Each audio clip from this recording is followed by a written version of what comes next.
Hey, I just wanted to get on and thank everybody that has been following my channel, liking, commenting, connecting with me. I feel so blessed. I've been able to connect with some new people over the past few months, and a lot of them, you know who you are, and just feel this total soul connection, and it's beautiful. And even more interesting is everybody's scattered.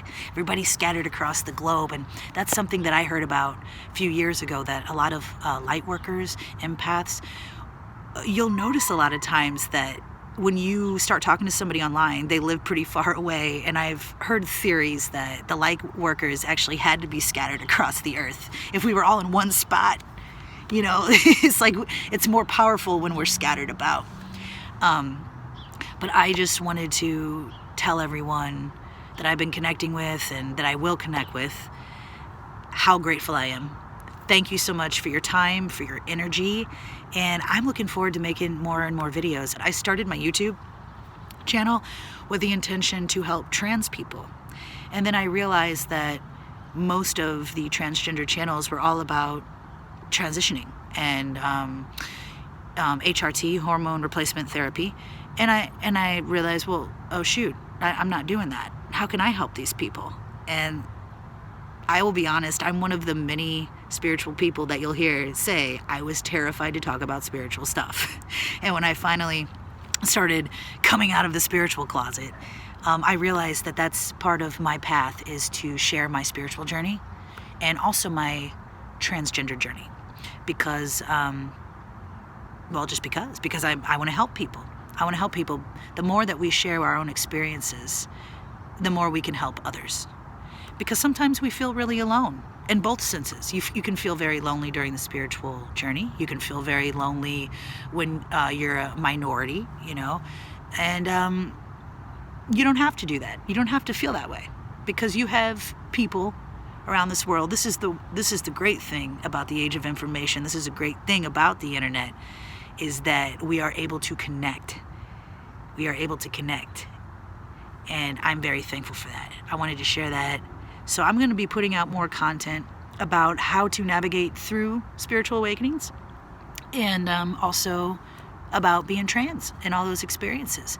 I'm non-binary trans. I do not plan on ever taking testosterone, although I fully support everyone who does, or estrogen, because, you know, I want to acknowledge the trans women too. It's not just about trans men. But yeah, like, I just want to share my experiences in hopes that it could help somebody, help you. The spiritual journey is a very deep, detailed journey, and it's also very personal. So what I experience, you might not experience, but there's a lot of similarities that people are noticing, you know, like ascension symptoms, ringing in the ears, feeling fatigued, or being up at weird times, or just, you know, it's weird. It's weird. There's just so much stuff going on with that. So by talking about it, it makes it a little bit easier to deal with. At least that's how I feel, having somebody to relate to. So if anybody has any questions about the spiritual journey, please message me, email me. The spiritual journey is not rainbows and butterflies all the time. It's not. But I say that with love. I don't mean to scare you. The thing is when you navigate through the scary parts, it's really to heal. That's when the word alchemy comes in. The taking your darkness, your shadows, all the things that you haven't dealt with, bringing them to the surface and shining light on them, and letting things go, such as anger or resentment.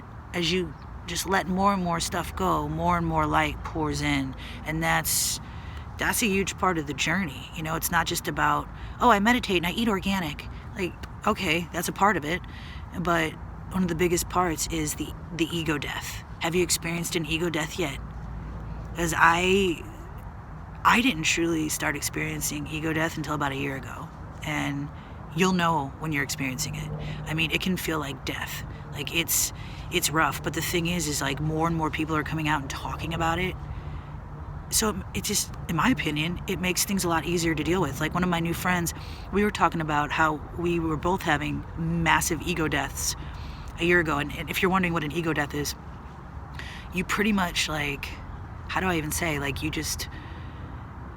completely, it's like your soul like detaches from your ego almost. It's like everything you thought you were like doesn't exist anymore, and it can be really scary because like I know I used to identify, oh well, I'm Cole and I play music for a living, and I live in this city and this is what I do and this is that, and I realize now I'm a soul having a human experience.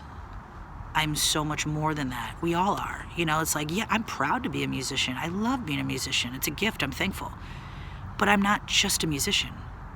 You know what I mean? Like, so when I realized that, when that really set in, it was hard.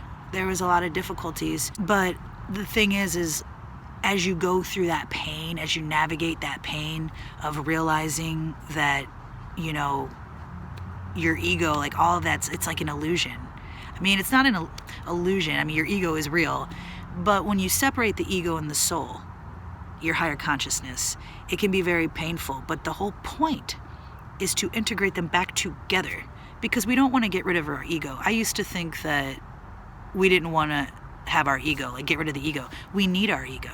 Our ego is there to protect us. Our ego also can like drive us to get things done, but we can't let the ego rule us. Most people are ruled by their egos. I've been ruled by my ego for most of my life. That's how we're programmed on this planet, is to be ruled by our ego. So when you go on the spiritual journey and you start experiencing dark night of the soul, whatever you want to call it, ego death, as painful as it can be, it is so worth it, because eventually once you start working your way through it, because there's no time limit on it. I mean, it's different for everybody. But once you start doing that shadow work and working through that and integrating your shadows and healing, you're going to feel your frequency raise. You're going to start experiencing more synchronicities, and it will be well worth it. And another thing I will leave you with this is, the more I raised my frequency, the more I understood things that I couldn't understand before. Like, I kept getting triggered by all this stuff.